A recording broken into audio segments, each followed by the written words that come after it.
అమరావతికి చట్టబద్ధత బిల్కి లోక్సభ ఆమోదం తెలపడంతో రాజధాని ప్రాంతాల్లో సంబరాలు అంబరానంటున్నాయి. అమరావతి ఆంధ్రప్రదేశ్ రాజధాని అంటూ లోక్సభ ఆమోదం తెలపడంతో ఆ ప్రాంతాల్లో సందడి మొదలైంది. సభలోని అన్ని పార్టీలు రాజధానిగా అమరావతికి ఓటేయడంతో సర్వత్రా ఆనందం వ్యక్తమవుతోంది. తన చేంబర్లో కూర్చుని లోక్సభలో అమరావతి చట్టబద్ధతపై చర్చని లైవ్లో వీక్షించారు మంత్రి లోకేష్. బిల్ పాస్ అవ్వగానే చప్పట్లు కొడుతూ తన ఆనందాన్ని వ్యక్తం చేశారు. ఈ అంశంపై ఎక్స్ వేదికగా స్పందించిన ఏపీ మంత్రి లోకేష్, ఇది 5 కోట్ల మంది ఆంధ్రులు గర్వించే చరిత్రాత్మక రోజు అంటూ సంతోషం వ్యక్తం చేశారు.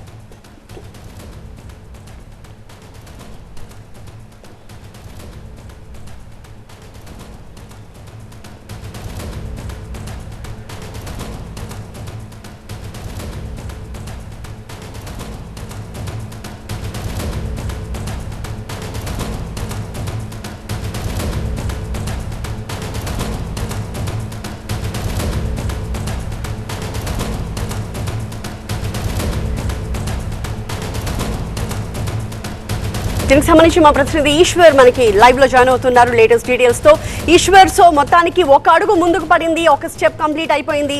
వన్ సైడ్ రియాక్షన్స్ మనం చూసాము, అదర్ సైడ్ ఎలాంటి రియాక్షన్స్ వస్తూ ఉన్నాయి?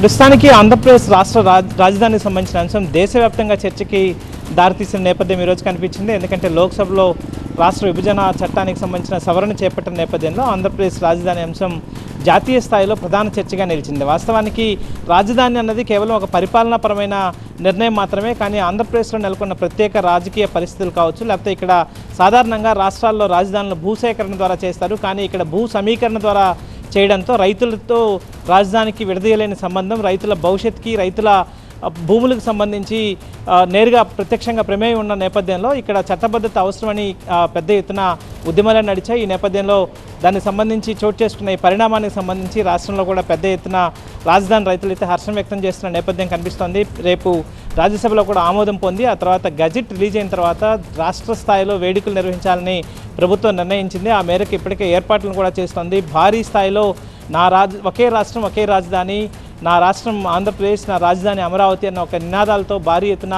రాష్ట్ర వ్యాప్తంగా అమరావతిని ఓన్ చేసుకునే ప్రయత్నాన్ని చేయించాలన్న ఉద్దేశం కూడా ప్రభుత్వంలో కనిపిస్తోంది. ఎందుకంటే రాష్ట్రంలో గతంలో జరిగిన పరిణామాలు 3 రాజధానుల వ్యవహారం కావచ్చు, లేకపోతే అభివృద్ధి వికేంద్రీకరణ నేపథ్యంలో గత ప్రభుత్వం తీసుకున్న నిర్ణయాలు కావచ్చు, ఇప్పటికీ ప్రతిపక్ష పార్టీ చేస్తున్న రాజధానికి సంబంధించిన కామెంట్స్ కావచ్చు, ఇట్లాంటి వాటి నేపథ్యంలో రాజధాని ప్రాధాన్యత కావచ్చు, రాజధాని చట్టబద్ధత అంశానికి ఇంత పెద్ద ఎత్తున ప్రాధాన్యత వచ్చిన నేపథ్యంలో సో దీన్ని రాష్ట్ర వ్యాప్తంగా తీసుకెళ్లే ప్రయత్నాన్ని చేయడానికి ప్రభుత్వం ప్రత్యేకమైన స్ట్రాటజీనే పన్నుతున్న నేపథ్యం కనిపిస్తోంది. ఎందుకంటే ఇది రాష్ట్ర రాజధాని అన్నది కేవలం భవనాలకు మాత్రమే సంబంధించింది కాదు, లేకపోతే ఒక చిన్న నగరంగా చూడడానికి లేదు. ఇది ఒక ఎమోషన్ కాబట్టి ఆ ఎమోషన్ని రాష్ట్రాన్ని అంతటికీ కనెక్ట్ చేయాల్సిన అవసరం ఉందని ప్రభుత్వం భావిస్తోంది. ఒకవైపు ప్రతిపక్ష పార్టీ ఇప్పటికీ మరొక ప్లాన్ బి నేపథ్యం అట్లాంటి మరొక ఆప్షన్ని ముందుకు తీసుకొచ్చిన నేపథ్యంలో రాజధాని అంశాన్ని మరింత స్థిరంగా ప్రజల్లోకి తీసుకెళ్లన్న ఉద్దేశంతో ప్రభుత్వం కనిపిస్తోంది. సో రేపు రాజ్యసభలో ఆమోదం పొందిన తర్వాత కావచ్చు, ఆ తర్వాత గెజెట్ వచ్చిన తర్వాత పెద్ద స్థాయిలో వారోత్సవాలు కూడా, అంటే రాష్ట్రం మొత్తం మీద దీనికి సంబంధించి ఒక మూమెంట్ తీసుకోవాలన్న ఉద్దేశం ప్రభుత్వంలో కనిపిస్తోంది. ఆ మేరకే ముఖ్యమంత్రి నిన్న టెలికాన్ఫరెన్స్ కూడా పెట్టి పార్టీ శ్రేణులకు కావచ్చు, అయితే కూటమి పార్టీల ప్రజాప్రతినిధులు కూడా చెప్పడం జరిగింది. సో ఇంత పెద్ద ఎత్తున ఎందుకు ఒక రాష్ట్ర రాజధాని అన్నది సాధారణంగా ఇంత పెద్ద వివాదాస్పదం కాదు, ఇంత పెద్ద ఇన్నిసార్లు దానికి సంబంధించిన చర్చలు ఉండవు. కానీ ఆంధ్రప్రదేశ్లో చోటు చేసుకున్న అనేక పరిణామాల నేపథ్యంలో ప్రస్తుతం ఉన్న రాష్ట్ర రాజధానికి సంబంధించిన అంశం మీదే ఇంత పెద్ద చర్చ జరగడం కావచ్చు, లేకపోతే ఈ స్థాయి ప్రాధాన్యత కలగడం కావచ్చు, లేకపోతే పార్లమెంట్ ఏకంగా చట్టబద్ధత కల్పించడం కావచ్చు, ఆ తర్వాత మళ్ళీ ఇప్పటికీ ఆ చట్టబద్ధతకి ఎంత శాంటిటీ ఉంది, ఆ చట్టబద్ధతకి మళ్ళీ ఒకవేళ కొత్త ప్రభుత్వాలు వస్తే వాటిని కొత్త రాజధానిని ఎంపిక చేసుకోలేవా, లేకపోతే ఆ స్వేచ్ఛ రాష్ట్రాలకు లేదా?